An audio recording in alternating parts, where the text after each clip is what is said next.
பாபாவிடம் போகை எடுத்துக்கொண்டு நான் சென்றேன். வதனத்திற்கு நான் சென்றதுமே பார்க்கின்றேன்,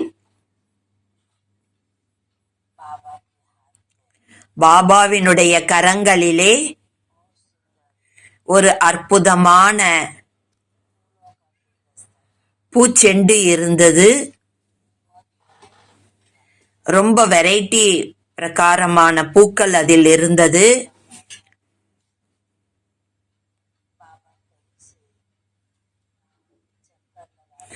பாபா எங்கோ வலம் வந்து சுற்றி வந்துவிட்டு வதனத்தை நோக்கி வருவது போல தோன்றியது.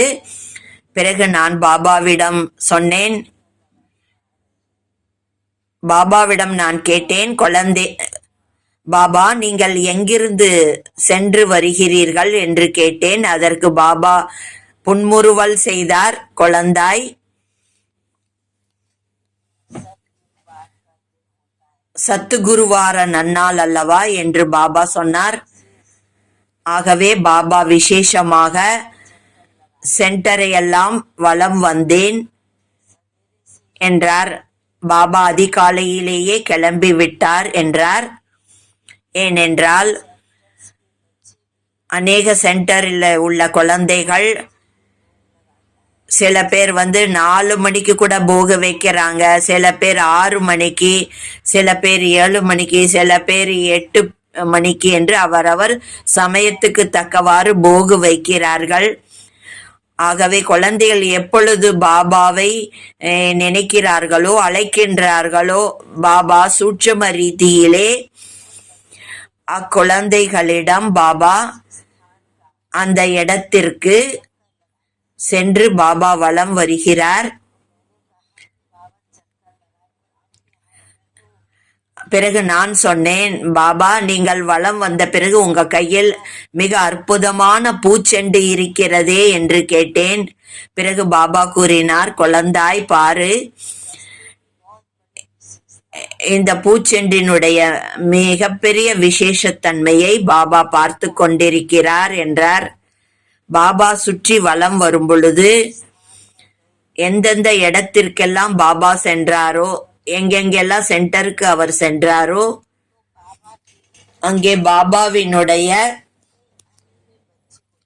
அங்கே சில ரொம்ப நெருக்கமான அனன்ய குழந்தைகள் இருந்தார்கள். அவர்கள் விசேஷ ஆத்மாக்களாக இருந்தார்கள்.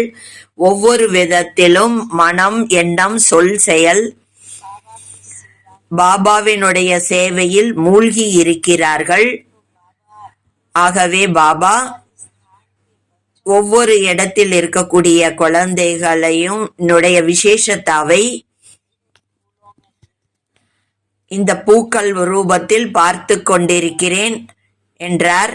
ஆகவே ஒவ்வொன்றாக தேர்ந்து எடுத்து இவ்வாறு பூச்செண்டை உருவாக்கி கொண்டு வந்திருக்கிறேன் என்றார்.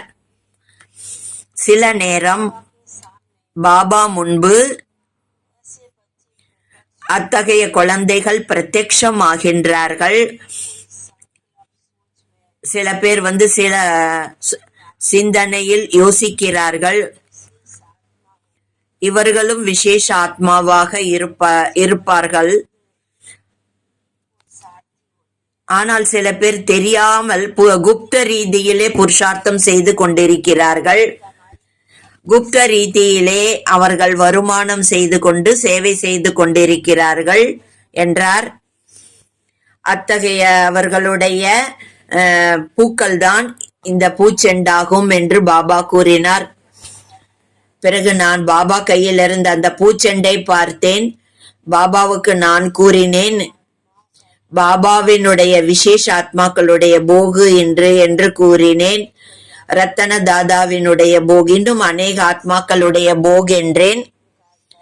ஓம் பிரகாஷ் பாய் இந்தோர் சேர்ந்தவர், கமலா ராய்பூரை சேர்ந்தவர்கள், இவ்வாறு அநேக விசேஷ ஆத்மாக்களுடைய போக் என்று கூறினேன். ஆகையால் தான் நீ நினைவு மட்டும்தான் கொண்டு வந்தாய். ஆனால் பாபா அந்த குழந்தைகளை மலராக்கி மலர்ச்செண்டு ரூபத்தில் கொண்டு வந்திருக்கிறேன் என்றார். அத்தகைய குழந்தைகளை பூக்களாக தயார் செய்திருக்கிறார். சில பேர் சாக்காரத்தில் கூட நிறைய நல்ல சேவை செய்து கொண்டிருக்கிறார்கள். நான் பெயரை சொல்ல மாட்டேன் என்று பாபா சொன்னார். பிறகு எனக்கு பாபா இப்படி சொன்ன உடனே மனசுல சிரிப்பு வந்தது. ஆனா பாபா அனைவரையும் அறிவார் என்று சொன்னார். பிறகு பாபா சொன்னார், ஒவ்வொரு குழந்தைகளையும் ரொம்ப சூட்சமமாக ரொம்ப துல்லியமாக தென்படுகிறார்கள். ஒவ்வொரு விதத்திலும் தென்படுகிறார்கள்.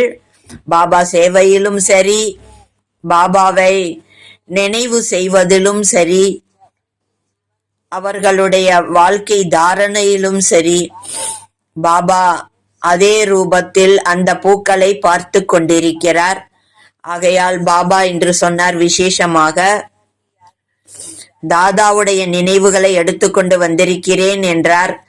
இந்த குழந்தையோட பெயரே முதலிருந்தே இவர் பெயர் ரத்தினம் என்று வைக்கப்பட்டிருக்கிறது. ஆகையால் பாபா கூறினார், இந்த குழந்தை ஆரம்பத்திலிருந்தே சேவையில் நிறைய பாக்கியத்தை பெற்றிருக்கிறார். சேவையினுடைய பார்ட் பிளே பண்ணியிருக்கிறார். மேலும் சூட்சமத்தில் கூட நிறைய ஆசீர்வாதங்களை சம்பாதித்திருக்கிறார். இவர் தன்னுடன் அவையெல்லாம் எடுத்து சென்றிருக்கிறார். ஏனென்றால் பெரிய பரிவாரத்தில் இருந்த குழந்தை ஆவார். பரிவாரத்தில் இருந்து கொண்டிருந்தாலும் ஒரு விடுபட்ட நிலை என்ற ஸ்திதியில் இருந்தார். இது இந்த குழந்தையினுடைய விசேஷத்தன்மையாக இருந்தது என்று பாபா கூறினார். ஒவ்வொரு குழந்தைகளினுடைய விசேஷத்தன்மைகளையும் பாபா பார்த்து கொண்டிருக்கிறார். வதனத்தில் அமர்ந்து கொண்டே அனைவரையும் பார்க்கிறார். ஆகையால் பாபாக்கு சத்து குருவாரம் அன்று அநேக குழந்தைகளினுடைய விசேஷ நினைவு ஈர்ப்பு ஏற்படுகிறது. நினைவு சேருகிறது. சூட்சும ரீதியிலே வருகிறது. சில குழந்தைகள் அந்த நினைவை நல்லா உணரவும் செய்கிறார்கள். உடனடியாக அந்த விஷயத்தை அனுபவமும் அந்த குழந்தைகள் செய்கிறார்கள் என்று பாபா கூறினார். ஆகவே சமயத்துக்கு தக்கவாறு பாபாவினுடைய குழந்தைகள் அவ்வளவு சூட்சமமான புருஷார்த்தத்தின் ஆதாரமாக பாபாவினுடைய நினைவு மேலும் ஈர்ப்பு அந்த அன்பினுடைய அனுபவம் குழந்தைகள் செய்ய வேண்டும். அந்த விஷயத்தினுடைய அனுபவம் தன்னோட வாழ்க்கையில் அவசியம் கொண்டு வர வேண்டும் என்றார். இவ்வாறு பாபா மிகவும் அன்போடு கூறினார். இவ்வாறு கூறிய பிறகு நான் பாபா முன்னால் எந்த ஆத்மாக்களுடைய போகாக இருந்ததோ அந்த ஆத்மாக்களை எல்லாம் பாபா அன்போடு எமர்ஜ் செய்தார். இவர்கள் அனைவரும் என்னுடைய விசேஷ ஆத்மாக்கள் ஆவார்கள், என்னுடைய அனன்யமான நெருங்கிய குழந்தைகள் என்றார். அவர்கள் அன்பானவர்கள், தெய்வீக பரிவாரத்துக்கும் அவர்கள் பிரியமானவர்களாக இருக்கின்றார்கள் என்று கூறினார்.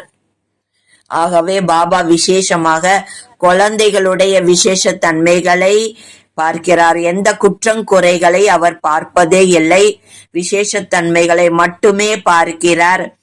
பிறகு அதில் ஆன்மீக நறுமணத்தை பாபா நிரப்புகிறார் என்று இப்படி பாபா மிக அன்போடு சிநேகி மூர்த்தியாகி கூறினார்.